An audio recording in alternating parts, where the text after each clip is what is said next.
My reunion with my ex-boyfriend of 3 years happened during a high-profile SWAT raid. He was the youngest, most promising detective captain in the department. I was a serial killer fleeing across state lines. The moment our eyes met, Ethan Carter froze. "Chloe, how is it you?" I seized the second of his distraction, spun around, and tried to sprint for the window. But one of his deputies fired. A bullet tore through my calf, and I collapsed onto the cold floor. In the interrogation room, Ethan's eyes were bloodshot. He slammed his fists on the table, roaring at me. "For lives, Chloe. For human beings. How could you do this? Tell me it's a mistake. Tell me. Please, just say it." Looking at the agonizing pain in his eyes, I suddenly laughed. "You're right. It is a mistake. It's not 4. I leaned forward, my voice a chilling whisper. "It's 5. You care so much about your wife, my former best friend Lily Harrison, don't you? How have you not noticed that she's been missing?" Ethan's face turned deathly pale in an instant. His hands shook violently as he pulled out his phone. The lock screen, which used to be a picture of me, had been replaced by his wedding photo with Lily. He pressed the call button. A second later, a sweet, upbeat ringtone echoed from my jacket pocket. With a mocking smile, I slid out Lily's blood-stained phone and answered the call. "Hey, darling. Why didn't you come to save me? I'm so scared." Ethan lunged across the table, grabbing my collar with terrifying force. "What did you do to Lily?" Just as I was about to suffocate, the deputy captain rushed in and pulled him off me. "Captain, calm down. This is a public transparency live stream." Ethan gritted his teeth, his chest heaving. "Where is Lily?" I held up my hands. My handcuffs rattled loudly. "I don't know. Since you were smart enough to catch me, I'm sure you're smart enough to find her. Chloe Miller." Ethan's eyes were so red they looked ready to bleed. "Lily treated you like her own sister. When you were bullied in high school, she was the one who stood up for you. When your mother was dying in the hospital, Lily was the one who pulled strings to get her into the private ICU. She took care of her every single day, doing more than you ever did. She even emptied her own savings account to pay for your mom's chemotherapy when you couldn't afford it. Is this how you repay her?" On the large screen broadcasting the live feed, the comment section was exploding. "Wait, is she talking about Dr. Lily from Lincoln General Hospital? I know her. She's literally an angel. My dad was broke when he was sick, and Dr. Lily quietly paid for his meds out of her own pocket. Good people always die young. This sick murderer needs to fry in the electric chair." Facing the digital onslaught of accusations, I let out a cold laugh and turned my head away, refusing to look. My indifference pushed Ethan over the edge. He ripped a silver crucifix pendant off Lily's phone and slammed it onto the table in front of me. 3 years ago, just because Lily talked to me a few times to discuss your mother's treatment, you got paranoid. You accused her of trying to steal me, and you stabbed her in the stomach with a knife. I had to lock you up. But Lily was too kind-hearted. She signed a waiver to drop the charges, so you wouldn't go to prison. And what did you do? You ran away, vanished without a trace, leaving her worried, sick. She bought this crucifix for you. She prayed for your safety every single day. And you repaid her by murdering 4 people, and now her? Ethan's voice cracked with pure hatred. "Do you have any idea that while you were in custody, your mother passed away? Lily dragged her injured body, fresh from surgery, to try and save your mother.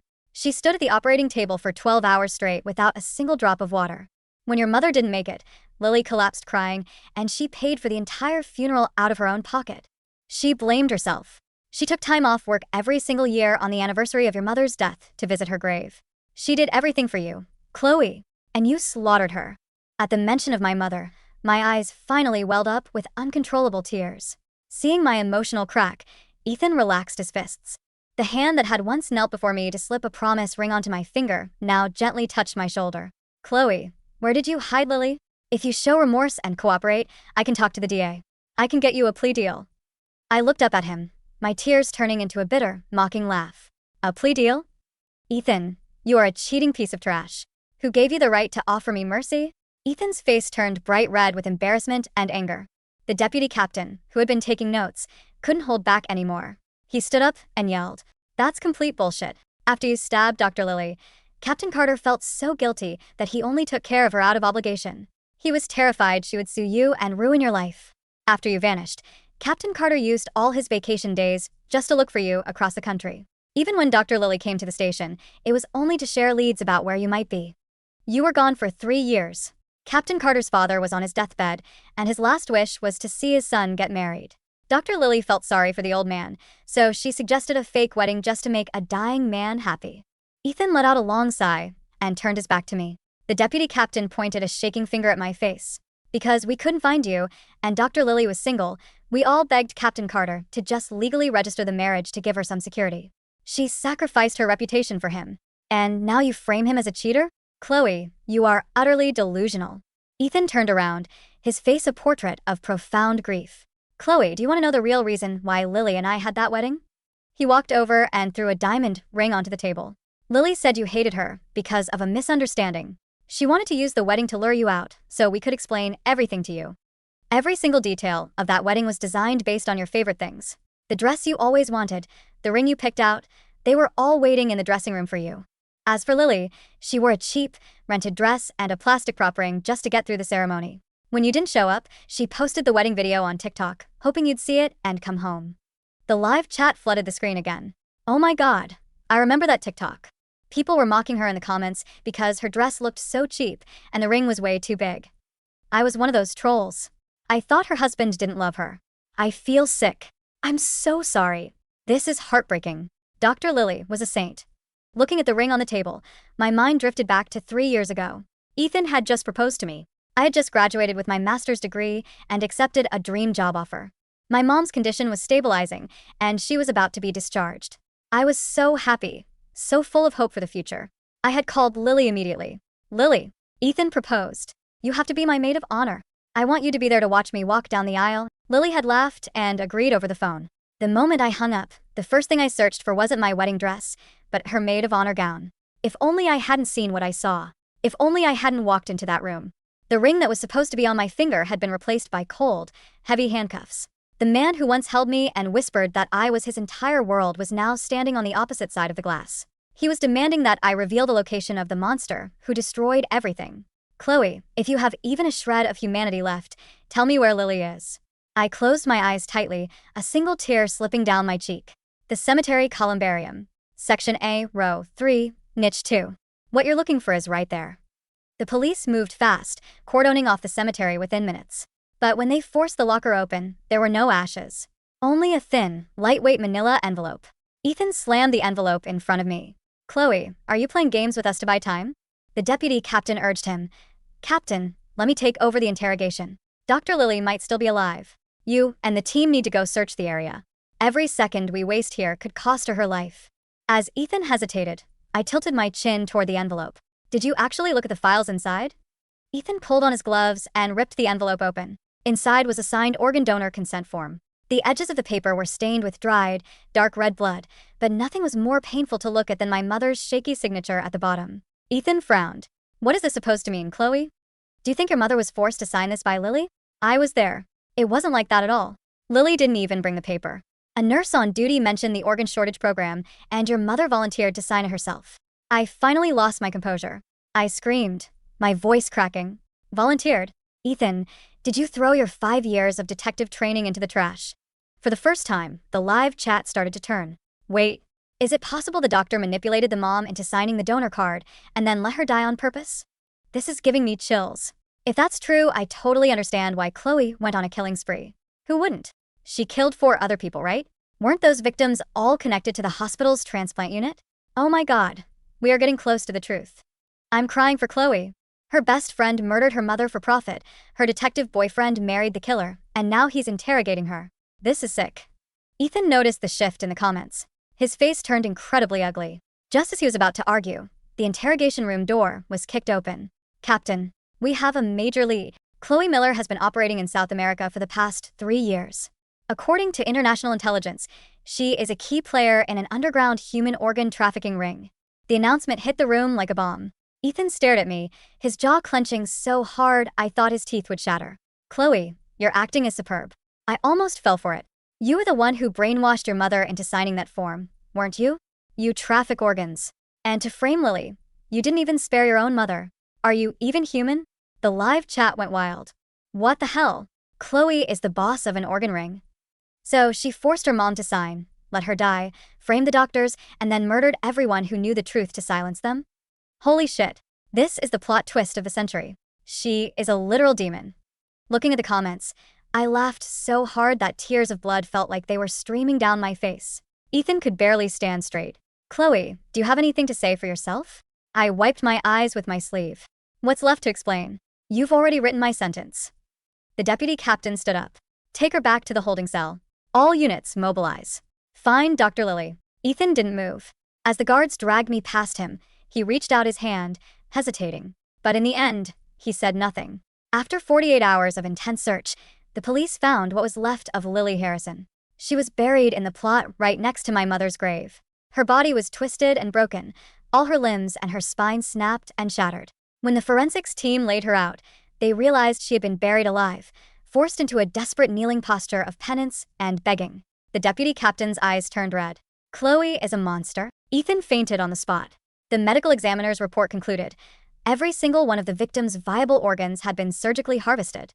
I hadn't lied when I said I didn't know where she was, because every piece of Lily Harrison was in a different zip code.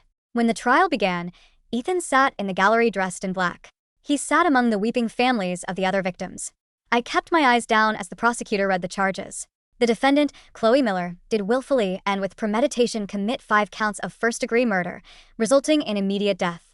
Furthermore, the defendant has been linked to over 480 counts of international organ trafficking over the past 3 years, causing catastrophic societal harm.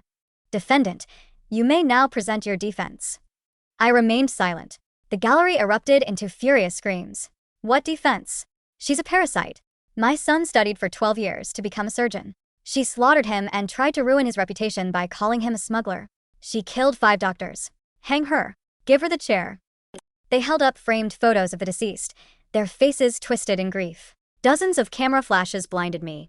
I opened my mouth, but my throat felt like it was clogged with rusted iron. It was my old trauma. Whenever my emotions peaked, my selective mutism would paralyze my vocal cords. Lily knew this. Ethan knew this too. That was why, when we were kids, Lily always had to speak up for me when I was bullied. I looked toward Ethan in the crowd, but he was swallowed by the angry mob.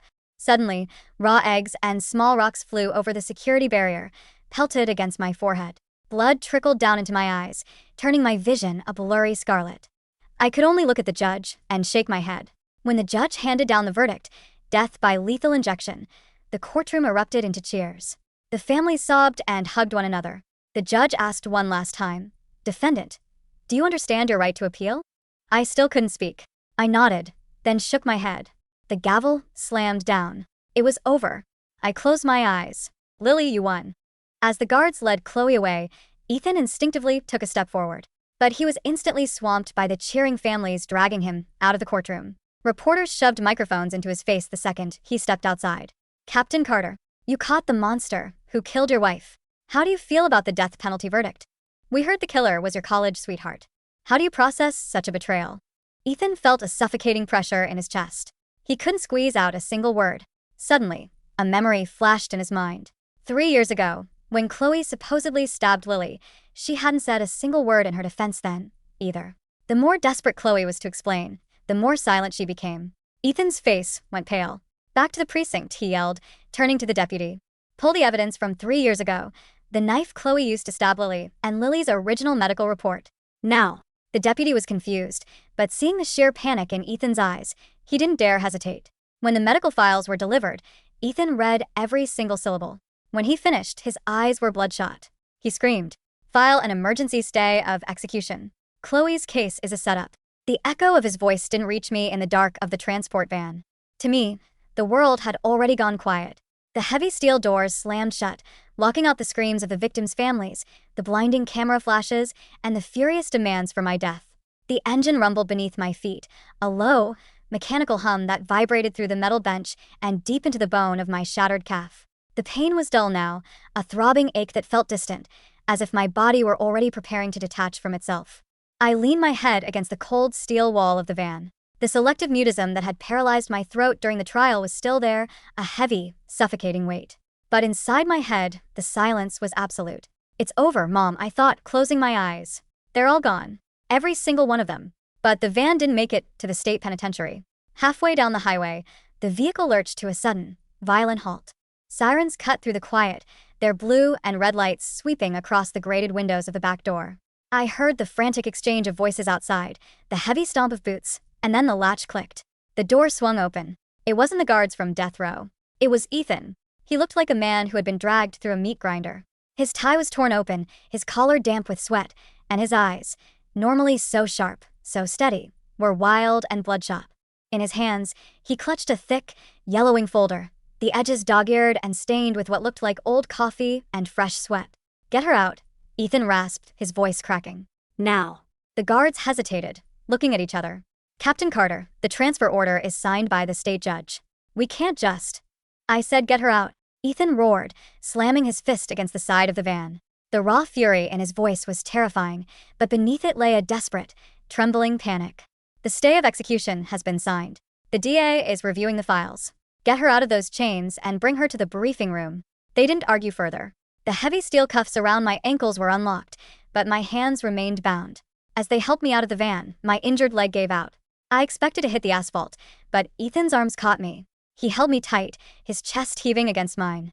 For a fraction of a second, I smelled the familiar scent of him, rainwater and cedarwood, the same scent from 3 years ago when we used to tangle our fingers together in the quiet of his apartment. Then he flinched, as if my touch burned him. He pulled back, his face pale, and gestured to the waiting cruiser. "Take her back," he whispered, refusing to look me in the eye. The briefing room at the precinct was silent.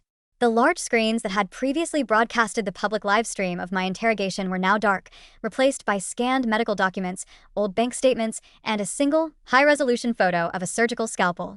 They hadn't put me in the interrogation room this time. I sat at the long wooden conference table, my cuffed hands resting on the polished surface. Ethan stood by the window, his back to me. The deputy captain who had previously screamed at me was nowhere to be seen. The room felt like a tomb. 3 years ago, Ethan began, his voice hollow, my father was dying of end-stage cardiomyopathy. The doctors told us he had less than a month to live. I kept my eyes on the wooden grain of the table. I didn't say a word. Lily was the one who managed his care, Ethan continued, his shoulders shaking slightly. She was so kind. She spent hours by his bedside, reassuring him, telling me she would do everything in her power to find a donor. And then a miracle happened. A matching donor was admitted to the ICU. A woman who had suffered a sudden, catastrophic brain bleed. Her family had allegedly signed a voluntary donor card. He turned around slowly. He looked 10 years older. He walked to the table and dropped the yellowing folder in front of me, opening it to a page marked with a red tab. "The donor was your mother, Chloe." I didn't look up, but my fingers tightened into fists. "I thought it was a tragedy, but a beautiful one," Ethan whispered, a tear escaping his bloodshot eyes and tracing a path through the grime on his cheek. "I thought your mother's final act on this earth was to save my father's life. It made the grief of losing her bearable. It made me feel an eternal debt to Lily, who coordinated the transplant." He leaned forward, slamming both hands on the table, his face mere inches from mine. "But Lily didn't coordinate a miracle, did she, Chloe? She manufactured it." The silence in my throat finally cracked. The stone dissolved, leaving behind a raw, burning hunger. I looked up, meeting his eyes, my voice a low, raspy crawl. "Your father's blood type is AB negative, Ethan. One of the rarest in the world. My mother was the same." Ethan choked on a sob. "The medical report from 3 years ago, the toxicology screen of your mother that was kept in the hospital's private archive. I had to threaten the chief of medicine with obstruction of justice to get it. Your mother didn't have a natural brain bleed, Chloe. She was administered a massive, lethal dose of vecuronium, a paralytic, while she was recovering in the private ICU." "Vecuronium," I repeated, the word tasting like poison on my tongue. "It paralyzes the muscles. All of them, including the lungs. You suffocate, entirely conscious, unable to move a single finger, unable to scream for help. While your brain slowly starves of oxygen, your heart keeps beating. It keeps the organs fresh." Ethan fell back into a chair, his face buried in his hands. My God. My God. "I walked into that ICU room 3 years ago, Ethan," I said, my voice steady, devoid of the emotion that had strangled me for so long. "I had just gotten the dream job offer. I had the ring you gave me in my pocket. I wanted to show my mom. But when I opened the door, the alarms were silent. Lily was standing over her. She had a syringe in her hand. My mom's eyes were wide, staring at the ceiling, filled with a terror I will never forget. She was trying to scream, but she couldn't. I leaned closer, the metal of my handcuffs scraping against the wood. When Lily saw me, she didn't panic. She smiled. She knew about my selective mutism. She knew that when I am pushed past the limit of trauma, I cannot speak. I couldn't scream for help. I couldn't tell the nurses. I could only stand there, frozen, while my mother's heart slowly gave up. And the knife. Ethan's voice was barely a breath. Lily grabbed a scalpel from the tray. She knew she had to silence me permanently. She lunged at me. I fought back. In the struggle, the blade cut her stomach. It was a shallow, superficial wound. She made sure of that. But she immediately ran into the hallway, screaming that I'd gone mad and tried to murder her. By the time the security guards tackled me, Lily's father, who was the chief surgeon, had already ordered my mother to the operating room. They declared her brain dead. They harvested her before her body was even cold. Ethan's chest heaved. And my father received her heart. Yes, I said softly. The heart that loved me more than anything in this world is currently beating inside your father's chest. Lily didn't do it out of charity, Ethan. She did it to chain you to her. She knew that as long as you felt indebted to her for saving your father, you would never look too closely at her. You would never investigate the sudden, unexplained miracle transplants happening at Lincoln General Hospital. The 4 doctors. Ethan whispered. The harvesting team, I said. Dr. Evans, Dr. Thorne, Dr. Vance, and Dr. Miller. They weren't just surgeons. They were the executioners. They ran an underground pipeline, taking organs from patients who were deemed expendable, the poor, the homeless, the ones without family, and selling them to wealthy international clients. My mother was just a convenient target because she was a perfect match for your father, and Lily needed the ultimate leverage over the rising star of the police department. Ethan let out a long, agonizing groan, his fingers clutching his hair as if trying to rip the memories from his brain. Why didn't you write it down? He cried out, looking at me with pure, unadulterated anguish. If you couldn't speak, Chloe, why didn't you write it down? Why didn't you show me? I tried, I said, a bitter laugh escaping my lips. The night they arrested me, I wrote everything on a legal pad in the holding cell. I gave it to the deputy on duty. Do you know what he did with it? He walked straight to Lily's office and handed it to her. He was on her payroll. The next morning, Lily came to my cell. She showed me a picture of my mother's body, still on the gurney, and told me that if I ever wrote or spoke a single word about what happened, she would ensure my mother's body was cremated and thrown into the sewer. She told me she would destroy you, too. She had the entire department in her pocket, Ethan. Who was I going to turn to? You? I looked at him. The man I had loved, the man who had worn my promise ring. You were so blinded by your gratitude, so convinced of Lily's saintliness, that you would have thought I was just a jealous, delusional girl trying to smear the woman who saved your family. You proved that yourself, didn't you? For 3 years, you hunted me like an animal. Ethan couldn't look at me. He slumped over the table, his tears soaking into the medical files that laid bare the horrific truth of his marriage. I'm sorry, he wept, his voice a broken ruin. Chloe, I'm so sorry. I didn't know. I swear to God, I didn't know. I know you didn't, I said softly. That's why I didn't kill you. The silence returned, but this time, it was filled with the frantic ticking of the wall clock. Ethan slowly lifted his head. The despair in his eyes was gradually being replaced by the instinct of a detective, the desperate need to find a thread to pull. If Lily was the mastermind, he said, his voice shaking but gaining structure. Who killed her? The forensics report. She was harvested, Chloe. Alive. Just like your mother. Who did that to her? I leaned back in my chair, the metal cuffs clinking against the wood. I told you, Ethan. I didn't know where she was. But you gave us the coordinates to the cemetery. I gave you the coordinates to the envelope. I corrected him. The cartel did the rest. Ethan frowned, the detective and him struggling to piece together the fragments. The cartel? The South American human organ trafficking ring? For 3 years, I lived in the shadow of the Andes, I said, my gaze drifting to the window, watching the rain strike the glass. I didn't run away to hide, Ethan. I ran away to learn. I knew I couldn't fight them from the outside. The law was corrupt, the hospital was protected, and the police were bought. So, I became what they wanted me to be. I became a ghost in their machine. I turned my attention back to him.